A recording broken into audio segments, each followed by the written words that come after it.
Financial markets పై పట్టు సాధించాలనుకునే వాళ్ళు Revanth conduct చేసే వెబినార్ కోసం ఈ నెంబర్ కి కాల్ చేయండి. నమస్తే, వెల్కమ్ టు సుమన్ టీవీ. నేను విష్ణు. ప్రస్తుతంతో పాటు సీనియర్ స్టాక్ మార్కెట్ అనలిస్ట్ జీవి సత్యనారాయణ గారు ఉన్నారు. వారితో మాట్లాడదాం. సార్ నమస్తే. సార్ నమస్తే. సత్యనారాయణ గారు, ఏంటి అసలు బంగారం ధరలు ఊహించని విధంగా తగ్గుతున్నాయి? మొన్నటి దీపావళి వరకు కూడా బంగారం అయితే ఆల్ టైమ్ హై. అసలు చెప్పాలంటే 80,000 81,000కి వెళ్ళిపోతుంది అనుకున్నాము. అసలు ఇంకా తర్వాత దీపావళి తర్వాత ఇంకా అసలు గోల్డ్ కొనగలమా? సామాన్య మధ్య తరగతి వాళ్ళ పరిస్థితి ఏంటంటూ కూడా మనం ఇక్కడ కూర్చొని మాట్లాడుకుందాం. అదే టైంలో సిల్వర్ కూడా ఆల్మోస్ట్ లక్ష రూపాయల మార్క్ టచ్ అయిపోయింది.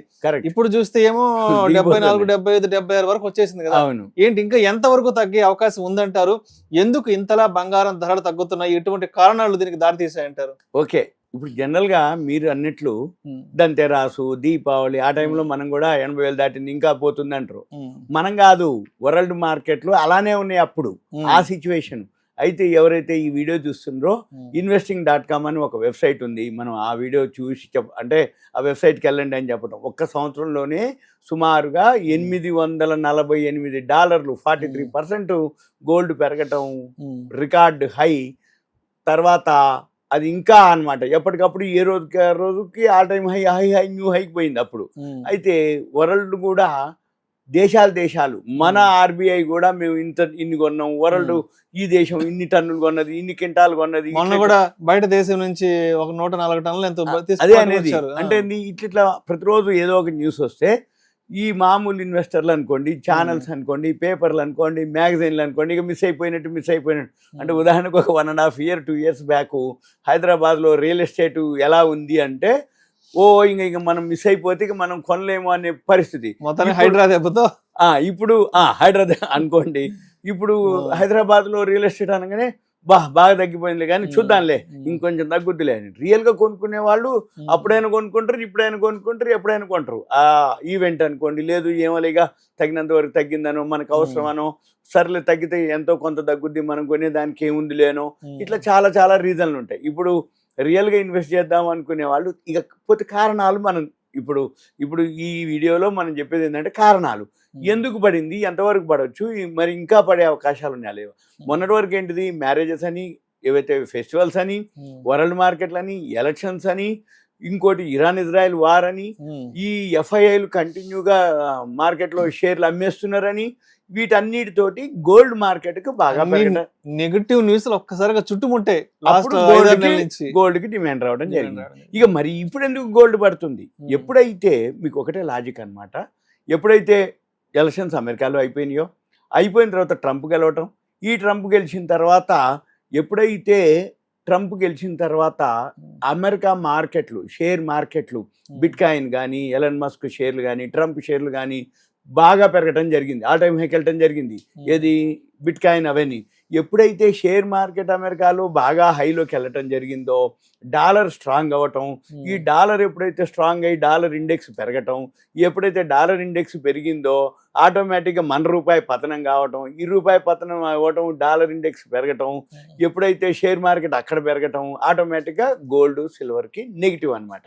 మన పని ఏంటిది, ఎప్పుడైతే షేర్ మార్కెట్లో అనిశ్చిత పరిస్థితులు ఏర్పడ్డప్పుడు జియో పొలిటికల్ అంటే ఇరాన్-ఇజ్రాయెల్ వార్ కానీ, ఇటువంటి ఏదన్నా బోర్డర్ వార్లు కానీ, ఆ లోపల ఏదైనా యుద్ధ వాతావరణం పరిస్థితి వచ్చినప్పుడే గోల్డ్ సిల్వర్లు పెరుగుతాయి తప్ప ఇన్నేళ్ల చరిత్రలో $1,950 ఉన్నట్టు, ఇన్నేళ్ళు 1950, ఈ సంవత్సరం ఒక్కసారి $2,800 పోవటం అంటే ఒక్క సంవత్సరం 43% అనమాట చరిత్ర. అందుకని ఏమైంది, దేశాలు కొనటం, ఈ అనిశ్చిత పరిస్థితులతోటి గోల్డ్ పెరగటం. ఇప్పుడు ఏమైంది, అమెరికాలో ఎలక్షన్స్ అయిపోయినాయి, ఇరాన్-ఇజ్రాయెల్ వారు నడుస్తుందో నడవట్లేదో, ఏదో ఒక రోజు ఎప్పుడో దాని గురించి ఆలోచించాలి లేరు అంటే అప్పుడు ఏదో ఉంటుంది. ఇక ఆ ఎఫెక్టు వారుండని ఉండకపోయినా మనకి ఎఫెక్ట్ లేదు అని నీకు ఎప్పుడైతే నమ్మకం వచ్చిందో మళ్ళీ మన పనులు మనం చేస్తూ ఉంటాం. అంటే ఏమైంది, ఇప్పుడు మళ్ళీ గోల్డ్ ఫాల్ అవటం. మరి ఈ ఫాల్ ఎంతవరకు అయింది, ఎక్కడి వరకు అవుతుంది అంటే మళ్ళీ మన అమెరికాలో షేర్ మార్కెట్ మీద కానీ రేపు ట్రంప్ ప్రమాణ స్వీకారం అయిపోయినాక ఆయన తీసుకునేటటువంటి డెసిషన్ని బట్టి ఈ డాలర్ని బట్టి అప్పుడు మళ్ళీ గోల్డ్ అవుతుంది. కాబట్టి ఇప్పుడు మనకి పెద్దగా ఏమీ లేదు. ఒకవేళ పెరిగినా కొంచెం కొంచెమే. ఇప్పుడు కూడా రోజు పడుతూనే ఉంది. నిన్న కూడా పడింది. ఇప్పుడు మనం అట్లా మొన్న కూడా పడింది. అంటే రోజు $10 $15 అంటే వరల్డ్ మార్కెట్ ఇది. వరల్డ్ మార్కెట్ని బేస్ చేసుకొని మనం ఏం చేయాలంటే ఎవరైతే ఇది అబ్జర్వ్ చేస్తారో ఈ వీడియో చూస్తారో investing.comకి వెళ్ళి లెఫ్ట్ సైడ్ మార్కెట్స్ అని ఉంటుంది. దాని మీద క్లిక్ చేస్తే కమోడిటీస్ అని ఉంటుంది. దాని మీద క్లిక్ చేస్తే గోల్డ్ సిల్వర్ వస్తుంది. ఆ గోల్డ్ వరల్డ్ మార్కెట్లో ఔన్స్ బంగారం ఉంటుంది అనమాట. ఏం లేదు, సింపుల్గా అది క్లిక్ చేస్తే చూపిస్తుంది. డౌన్ ఉందనుకోండి, డౌనే ఇక.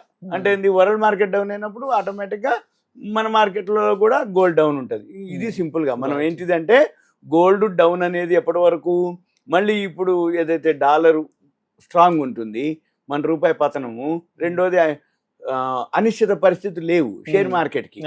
అంటే ఏంది, యుద్ధ వాతావరణం కానీ ఇప్పుడు ట్రంప్ గెలిస్తే ఆయనకు ఆపోజిట్ ఎగనిస్తున్న దేశాలు ఉంటే ఆ దేశాలు ఆల్రెడీ ఇప్పటికి అక్కడున్న రూపాయి అది పతనం అవ్వటం, వాళ్ళకి ఆల్రెడీ వార్నింగ్లు ఇవ్వటం, వాళ్ళ ఎక్స్పోర్ట్స్ అన్ని వాళ్ళు చేయకపోవటం, అంటే ఎక్స్పోర్ట్స్ ఆపేయటం, ఇవన్నీ వాళ్ళు. సో అంటే ఇంకా ఎంతవరకు తగ్గే ఇంకా అయితే కొంచెం అయితే పడుతుంది. కాకపోతే పడ్డం వరకు పడి మళ్ళీ అక్కడ కూడా న్యూట్రల్ అవుతుంది. న్యూట్రల్ అయ్యి మళ్ళీ కొన్నాళ్ళకి మన పని ఏంటిదంటే, ఇప్పుడు మన బడ్జెట్ ఉంది, బడ్జెట్లో బంగారానికి దిగుమతి సుంకం తగ్గించను అన్నారు. మళ్ళీ దిగుమతి సుంకమో 24 క్యారెట్స్కి తగ్గుద్ది. మళ్ళీ ఎక్స్పోర్ట్ చేస్తే ఎగుమతి సుంకం కూడా తగ్గించారు. ఏది మనం ఆర్నమెంట్స్ చేసి ఎగుమతులు కూడా పెరిగినాయి. కానీ వరల్డ్ మార్కెట్లోనే బంగారం తగ్గింది. కాబట్టి ఇంకా మనం చేసేది ఏం లేదు. మనం దీన్ని చూసుకుంటూ అయితే ఇంకా కొన్నాళ్ళు అయితే ఫాలో అయ్యి కనపడుతుంది.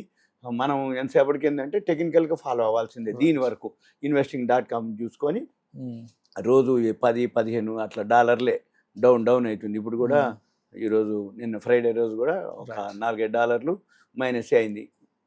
ఇట్లా ఉంటుంది అనమాట. అంటే ఒకరోజు $5 పట్టడం, లేకపోతే పడకుండా ఉండటం, అది గమనించి ఇక చూసుకోవాలి. Thank you sir. Okay, thank you.